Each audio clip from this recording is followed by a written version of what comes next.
보고 계획을 수립합니다. 쓸 때는 뭐예요? 계약이 체결이 되잖아요.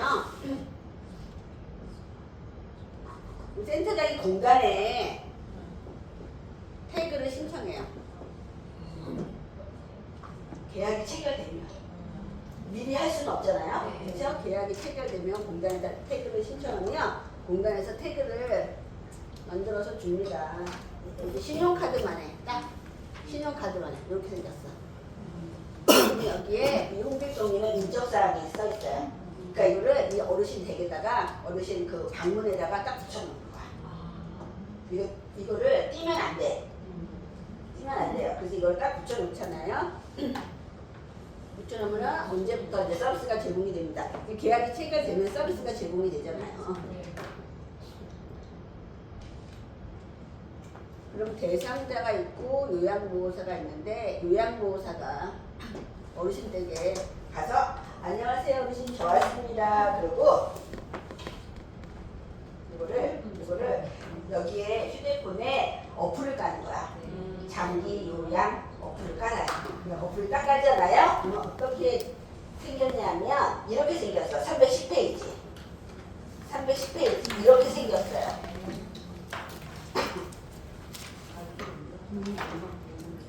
첫 번째, 자 여기 어플을 딱 하잖아요. 태그를 인식하잖아요. 그러면은 이게 태그 인식이 있어요. 태그를 스마트폰 태그에 접촉하세요라고 메시지가 떠. 두 번째 그림 보세요. 두 번째 그림 있잖아요. 그러면 이거를 뒷면에 이렇게 딱 붙이면 안 돼요. 좀 띄어야 돼. 3cm. 이래서 3cm 띄어. 앞면이 아니고 뒷면이야. 앞면에 그럼 틀렸어요. 앞면에 하면 인식 안 돼. 뒷면에. 우리 태그도 이렇게 찍죠. 이렇게 찍나요? 태그 찍는 거. 아, 제가 여기 신용카드를 뒤에다 놔가지고 이렇게 찍으면 우리 버스 탈 때 태그 이렇게 찍잖아요. 그런 것처럼 태그 찍는 거야. 버스 탈 때 찍고 또 내릴 때 찍잖아. 이것도 마찬가지야. 출근할 때 찍고 퇴근할 때 찍고.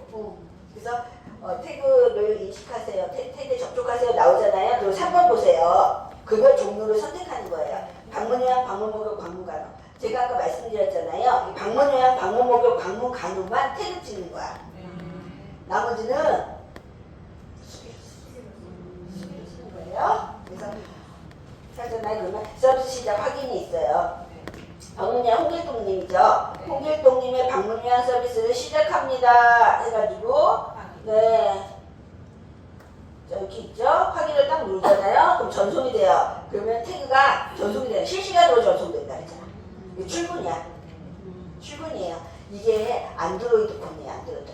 갤럭시. 삼성. 갤럭시고요. 이거 책이 이게 이 책이 이제 개정판이잖아요. 예전에는 이것만 있었어. 아이폰이 없으니까 이게 iOS가 아이폰이에요. 아이폰하고 이게 안드로이드 폰, 이 삼성이랑 아이폰하고요 좀 달라요. 화면이 달라요. 예전 책에는 요 삼성만 나왔었거든. 근데 지금 화면이 다르잖아요. 제 생각이지만 그림은 안 나올 것 같아 시험에. 이게 다 다르잖아. 다 안 나올 거예요. 그래서 이거는 이런 게 있다는 것만 알려드릴 거예요. 그래서 이거는 신경 쓰지 마세요. 신경 쓰지 마시고요. 이게 설명이 어디 있냐면 312페이지 보실래요? 312페이지.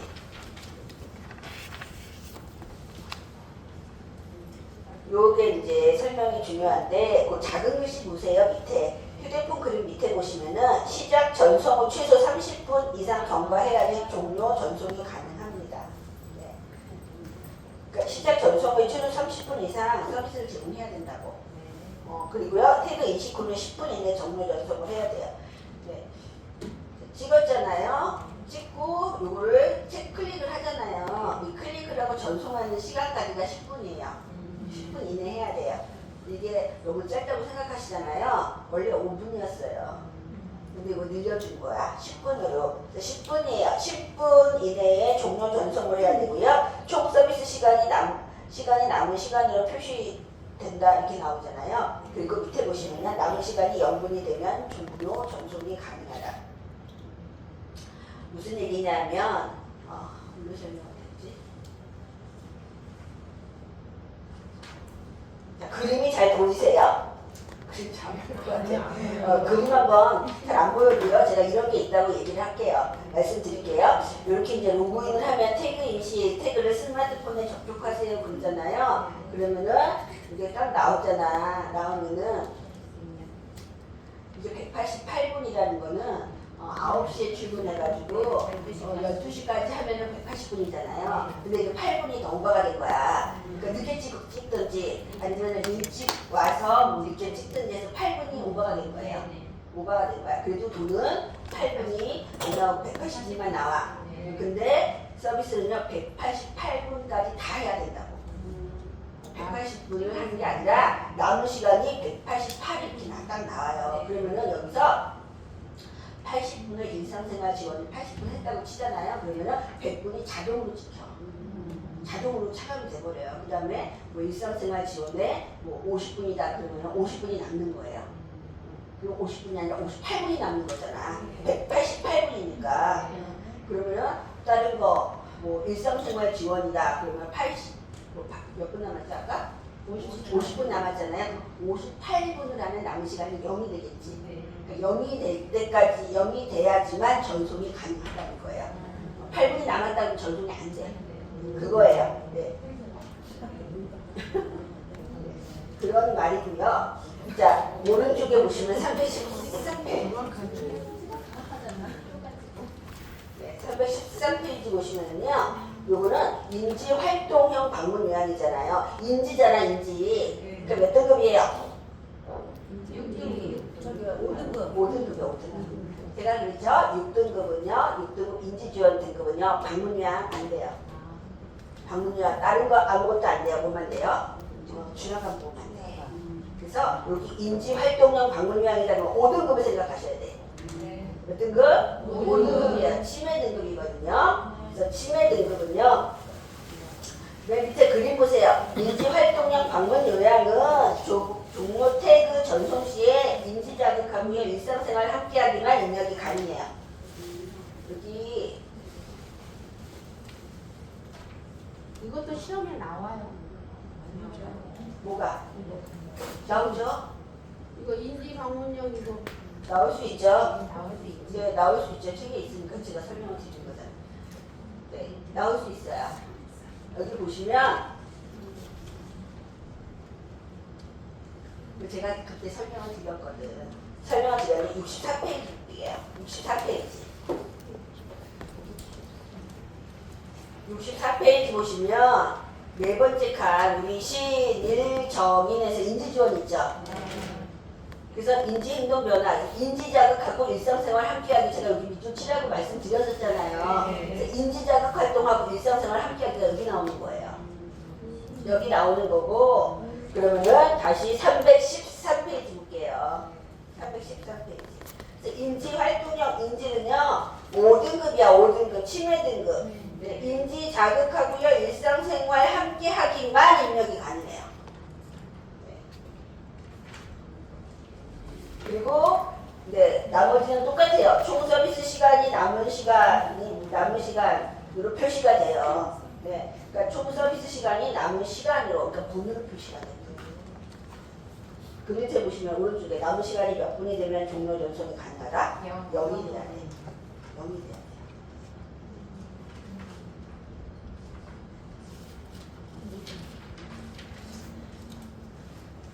기억해요. 뒤로요. 314페이지. 이거는 방문 목록이야. 그러니까 화면이 다 달라요. 방문 요약, 방문 목록, 방문 간호 달라요. 여기는 방문 목록이에요. 근데 방문 간호는 볼 거 없어요. 방문 간호는 볼 거 없어요. 방문 목록 보겠습니다. 똑같아요. 태그 인식 후 몇 분 이내 종료 전송 가능하다? 10분 이내야. 10분 이내예요. 방문 목록은요. 몇 분 이상 제공할 때 전송이 가능해요? 40분이에요. 목록은 40.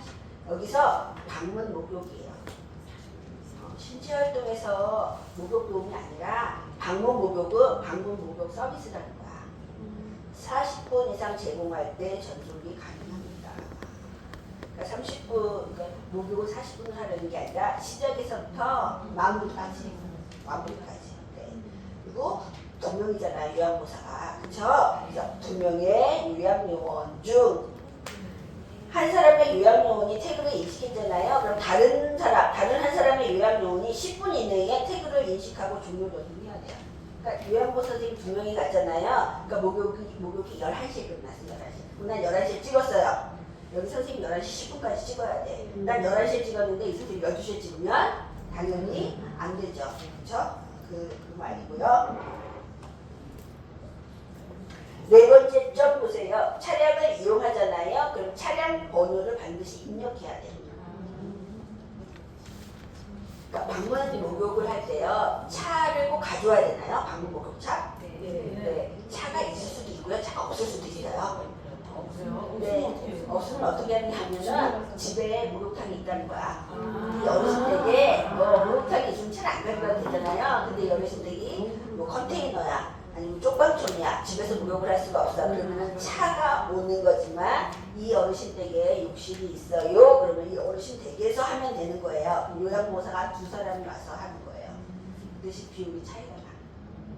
비용이 차이가 나는데 차가 왔잖아요. 그러면 차 번호를 쓰는 거야. 그 차 번호. 방문 목욕차. 보셨죠? 탑차? 그 목욕차. 네. 그래서 수가가 달라요. 네. 차를 이용하면 86,000원인데 차 없이 집에서 하잖아요. 그러면은 48,000원. 15%니까는 차를 이용하면 12,000원이고 차 없이 하면 7,000원이고. 비용이 안 나와 시험에. 제가 알려드리는 거예요. 참고하시라고.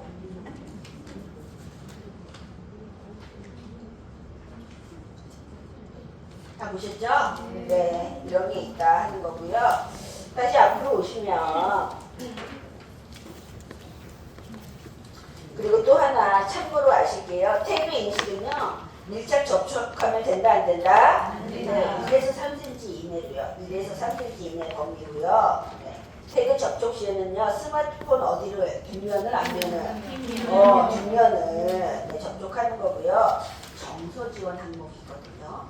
정서 지원 항목에 60분 이하를 입력해야 돼. 정서 지원은 뭐죠? 말, 격려, 위로, 생활상담 이런 거잖아요. 그러니까 정서 지원을 60분 이상 하면 안 된다는 거야. 무슨 말이에요? 떠들다 가지 말라고. 근데 다른 거는 60분 이상 해도 되는 거예요. 뭐 신체 활동에 뭐 100분 이렇게 해도 되고, 뭐 일상생활에 뭐 120분 해도 되는데 정서 지원에 60분 이상, 65분 하면 안 된다는 거예요.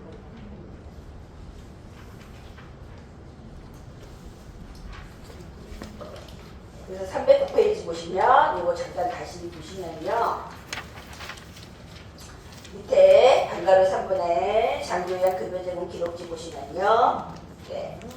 자, 그 밑에서 6번째 줄 보세요. 그 위에 잠깐 보세요. 빨간부터 볼게요. 빨간 거. 대상자에게 제공한 서비스의 모아모를 내용과 시간과 특이사항을 장교양 급여 제공 기록지에 기입하는 거고요. 제공 기록지의 세부적인 작성 내용은요.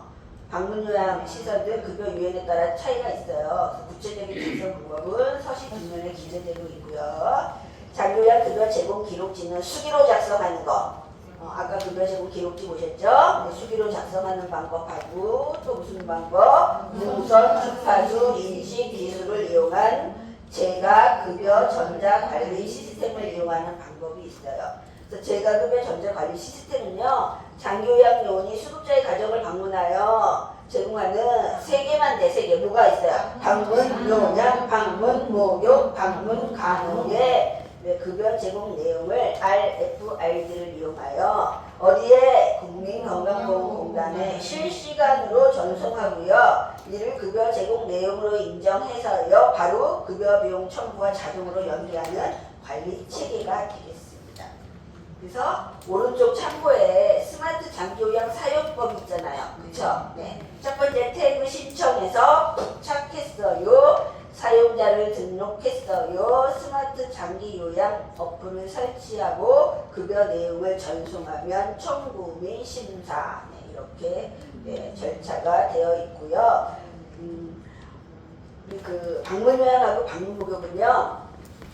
또 방문 요약과 방문 목욕하고 방문 요약, 방문 간호 같이 할 수가 있는데 똑같은 시간에는 같이 중복할 수가 없어요.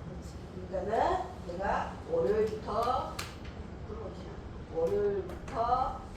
목요일까지는 방문 요약하고요. 매주 금요일 날은 방문 목욕할게요 하는 이런 것도 있잖아요. 그렇죠? 근데 뭐 이분이 만약에 콧줄을 했는데 콧줄이 빠진 거야. 식사하셔야 되는데 수요일 날 빠졌어. 그럼 금요일 날 와야 되는데 금요일 대신 이렇게 올 수 있을까 없을까? 같은 시간에. 원래는 없어. 원래는 안 된다고. 같은 시간에 오면 같은 시간에. 나 지금 방문 요약을 9시부터 12시까지 방문 요약하고 있잖아요. 근데 방문 간호는 그 시간 이외에 오는 거거든. 중복이 되면 안 돼요. 그런데 지금 부득이한 차이점이 있죠. 부득이한 차이가 있죠. 그러면 올 수 있을까 없을까? 와야 되죠? 와야 되면은 어디에다가 기록을 해야 돼요. 부득이한 사정이 있을 것 같다. 그걸 어디에 쓰냐면 급여 제공 기록 쓰는 거예요. 그게 시험에 나왔었어요. 부득이한 사유가 있을 때는 어디에 기록한다? 장기 요약 급여 제공 기록지에 기록을 합니다. 자, 316페이지 볼게요. 기관 내 활용 기록. 자, 급여 제공 기록지는 법정 서식이고 여기는 기관 내기 때문에 내부 서식이에요. 내부 서식. 자체적으로 사용하는 기록 양식. 자, 상태 기록지 앞에다가 2번, 사고 보고서에 3번, 인수인계서에 4번 쓰세요. 상태 기록지 앞에다가 2번, 사고 보고서에 3번, 인수인계서에 4번. 1번은 뭐였어요? 급여 제공 기록지. 그래서 요양보호사가 기록하는 기록지는 몇 가지가 있다? 네 가지가 있다. 네 가지가 있다. 자, 급여 제공 기록지는 어떤 걸 기록한다? 내용과 시간, 또 특이사항. 특이사항만 기록한 거고요. 상태 기록지에는요, 배설, 목욕, 식사, 섭취, 수분 섭취, 체위, 변경, 외출 등의 뭐를 상태 및 제공 내용을 기록한 것이다. 이건 내용 서식이기 때문에요. 장기요약 기관에 따라서 양식과 명칭과 내용은 조금씩 다릅니다. 세 번째는 사고보고서예요. 사고보고서는 관리 책임자가 작성하는 경우도 있지만 요양보호사가 작성할 수도 있다. 사고보고서는요, 사고를 목격한 사람이 쓰는 거예요.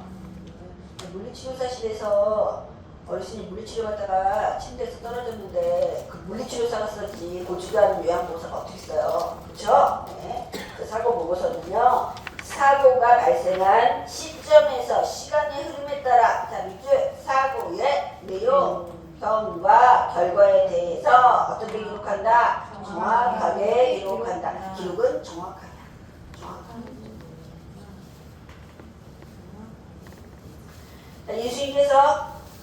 인수인계하는 거야. 인수인계할 때 요양보호사가 밑줄 치세요. 요양보호사가 퇴직, 휴직 등으로 인해서 업무를 그만둘 때 직원 간의 업무 인수인계가 이루어집니다. 이때 인수인계서를 작성하는데 이거는 그냥 보세요. 관리 책임자가 작성하는 경우도 있고 요양보호사가 작성하는 경우도 있다. 이렇게 하는데 이건 보지 마시고 무슨 말이냐면 요양보호사가 퇴사를 했어요. 그럼 후임 요양보호사한테 인수인계서를 써주는 거지. 사회복지사가 퇴사했어요. 그러면 후임 사회복지사한테. 물리치료사가 퇴사해요. 그러면 후임 물리치료사한테 인수인계서를 작성을 해서 줍니다. 자, 세 번째 줄 인수인계서는요, 수급자 이름, 수급자명, 급여 제공 내용, 유의사항 등이 포함됩니다. 네 가지가 있다. 기록지는 나번에 요양보호 기록의 원칙 8가지가 있어요. 요양보호 기록의 원칙 몇 가지가 있다? 8가지가 있어요. 자, 1번 사실을 있는 그대로 기록한다. 사실을 있는 그대로 기록한다는 건요, 객관적인 사실입니다. 객관적인 사실을 토대로 해야 되고 요양보호사의 생각이나 의견 등의 주관적인 내용은 뭐 해야 된다? 피해야 해야 된다. 상황 묘사에 있어서도 요양보사의 주관을 피하고 자 밑줄 사실을 그대로 그냥 있는 그대로 작성한다. 요양보사는 판단과 사실을 혼동하지 않도록 주의해야 되고요. 자, 두 번째는 육하원칙. 육하원칙을 바탕으로 기록한다. 필요한 사항은 빠뜨리지 않고 어떻게 기록한다? 정확하게 기록한다. 기록은요, 정확하게 하는 거예요. 자세히 한다. 맞아요, 틀려요? 자세히 하는 게 아니라 정확하게 하는 거예요. 정확하게 하는 거예요. 정확하게. 그러기 위해서는 육하원칙, 누가 언제 어디서 무엇을 어떻게 왜 하였는지 육하원칙에 따라 작성한다. 자, 밑줄 치세요. 아울러 모든 기록에는요 정확한 시간과 기록자를 명시해야 됩니다. 모든 기록에는요 정확한 시간과 기록자, 네, 일시 그리고 담당자를 꼭 써야지 됩니다. 네, 기록자를 명시. 기록자는요 사인하는 게 아니라요 정자를 쓰는 거야. 이런 정자를 쓰셔야 돼요. 자, 3번 서비스의 과정과 결과를 정확하게, 네, 정확하게 기록한다. 주세요. 과정과 결과를 정확하게 기록한다. 요양보살에서 무엇을 어떻게 하는지, 대상자는 어떻게 반응하는지에 대한 과정과 결과를 정확하게 기록한다. 요양보살의 활동과 효과를 입증할 수 있도록 무슨 중심? 서비스 중심이에요. 서비스 중심. 과정과 결과를 정확하게 기록하고요. 서비스 중심으로 기록한 거예요. 서비스를 제공한 것만 쓰는 거예요. 4번 기록은 미루지 않고 그때그때 어떻게? 신속하게 작성한다. 기록은 가능한 한 빠른 시간 내에 작성을 합니다. 시간이 경과되면 기억이 희미해져서요. 사실이 왜곡될 가능성이 있습니다. 5번째는요. 용어는 어떤 용어? 공식화된 용어예요. 공식화된 용어. 기록은 공식화된 용어고요. 네.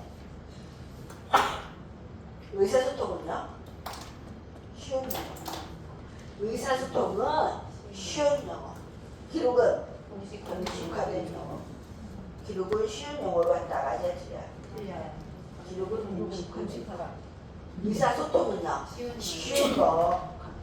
쉬운 말로 해야지 이해가 빠르죠. 그쵸?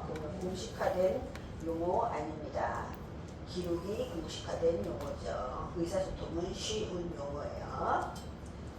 자, 그래서 네, 사투리나 맞춤법에 어긋나는 표현이 없어야 합니다. 6번째, 간단, 명료하게 기록합니다. 길고 자세하게 하면 X야. 기록은 어떻게 한다? 간단, 명료하게. 정확하고 우회적으로 표현하지 말고요. 수적이 분명하고 간결하며 알기 쉽게 작성해야 되고요. 7번 기록자를 어떻게? 명확하게 기록합니다. 기록자 정자로 이름 쓰는 거야. 명확하게 해야 돼요. 기록자는 반드시 뭐한다? 서명, 이름 쓴다고요. 기록은 감사 자료로도 활용되고요. 책임 소재를 확실히 할 필요가 있을 때는 증거 자료로도 활용된다. 기록을 정정할 때는요. 지우거나 덧칠하지 말고 밑줄을 긋고 빨간 펜으로 정정하는데 서명합니다. 자, 8번째. 애매한 표현을 피하고 어떻게 기록한다? 구체적으로 기록한다. 애매한 표현 피한다. 구체적으로 기록한다. 구체적으로. 그러니까 네, 할게요. 네, 맞습니다. 주석 체크하시고